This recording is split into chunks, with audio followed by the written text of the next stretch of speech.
You grab that healthy, frozen dinner to save time, not spike your blood pressure.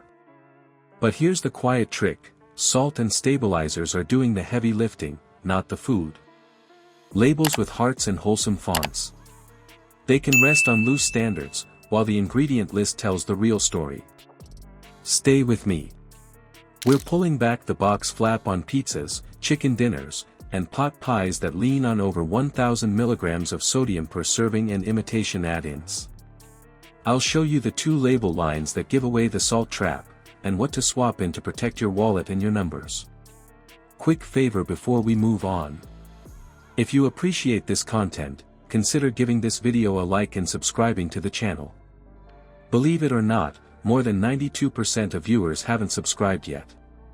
It's free and only takes a second, but it means the world to us. So did you subscribe already? Great, thank you so much for your support. Now back to the video. You might want to finish this video before you finish that frozen dinner, because the 2 lines that give away the salt trap are hiding in plain sight. In 2022, frozen food sales in the U.S. reached over $72 billion. Demand has been rapidly growing. Temperature varied, it can become unsafe. Throughout COVID, we had among the highest sales in all of the food space. Percentages are remarkable in terms of what's tossed in frozen items because of inadequate cold storage temperature.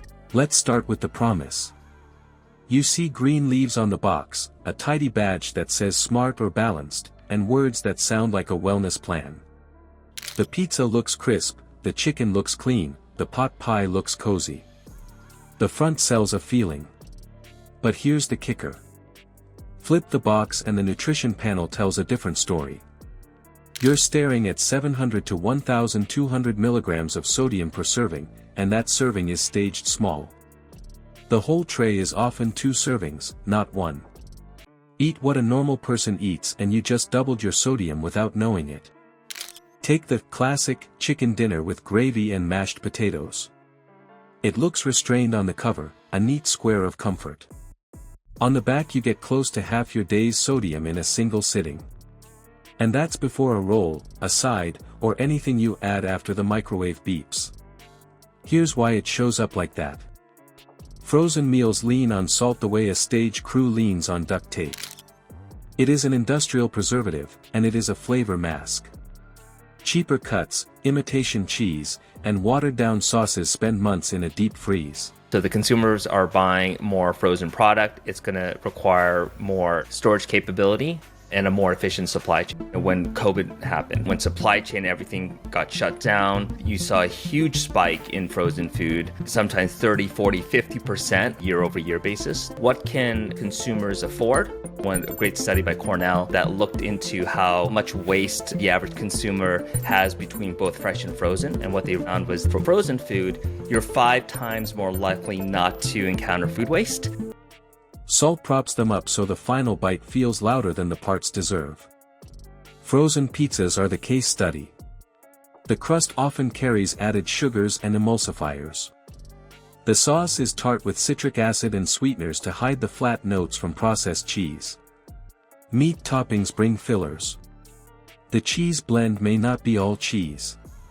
Salt stitches the flavor back together so your mouth thinks pizza night and not warehouse. That glue work keeps going in the texture. Stabilizers and gums are the quiet crew that help the food survive freeze, thaw, and reheat.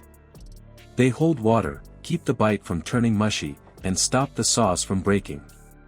Sodium tags along to support shelf life, water retention, and that quick, punchy taste you mistake for quality.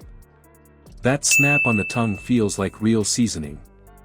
It is shelf life engineering with a side of thirst. Frozen category, really seeing things like variety meats more likely to be purchased frozen. At the end of the day, it's about that 4 p.m. dinner tonight decision, right?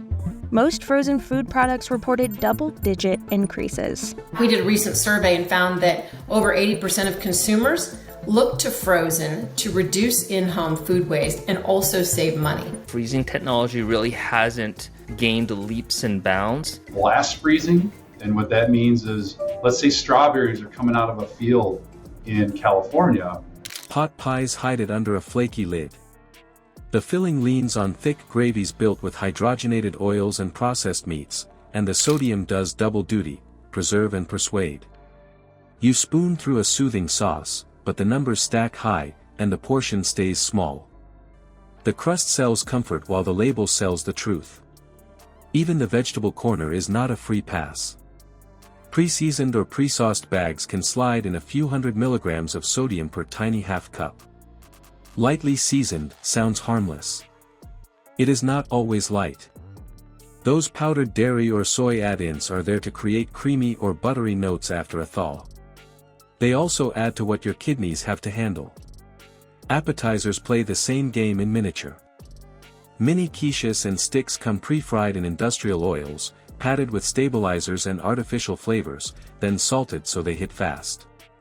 They're small, so you eat more, and now your math just doubled or tripled. The label counts on you not doing that math.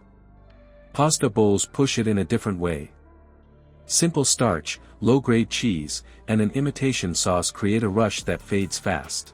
However, cryogenic freezing is much faster since that liquid nitrogen is so cold. One estimate puts mechanical freezing at nearly an hour to freeze fruits and veggies, while cryogenic freezing could take 11 minutes. 10th annual Disruptor 50 list, our fastest growing private companies challenging public incumbents. Supply chain issues and labor challenges haven't really gone away in the food industry.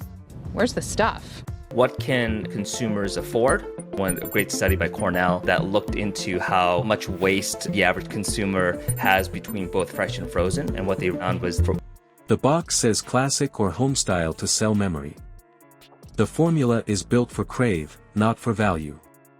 The end result is a quick spike, a short sigh, then the snack hunt. So how do you spot the trap fast, without wading through marketing claims? Skip the front.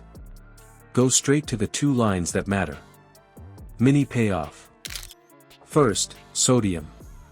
Aim for under about 600 milligrams per serving, then confirm the serving size matches what you'll actually eat. If the tray lists 2, and you eat 1, double it. Second, ingredients. Early hits of salt, sodium phosphates, or a parade of sodium compounds tell you the product is designed for storage and punch, not for balance. Those words are the tell. You do not need a food science degree to read them. Now let's move on to the swaps that keep the convenience but ditch the blood pressure bomb, and how to decode breakfast, pizza, and pot pie landmines in under 10 seconds. Salt in the freezer aisle isn't seasoning, it's a business tool that props up weak ingredients and long storage, and it rides straight into your blood pressure. That trade-off buys convenience while your heart, kidneys, and numbers take the bill. Be the label investigator.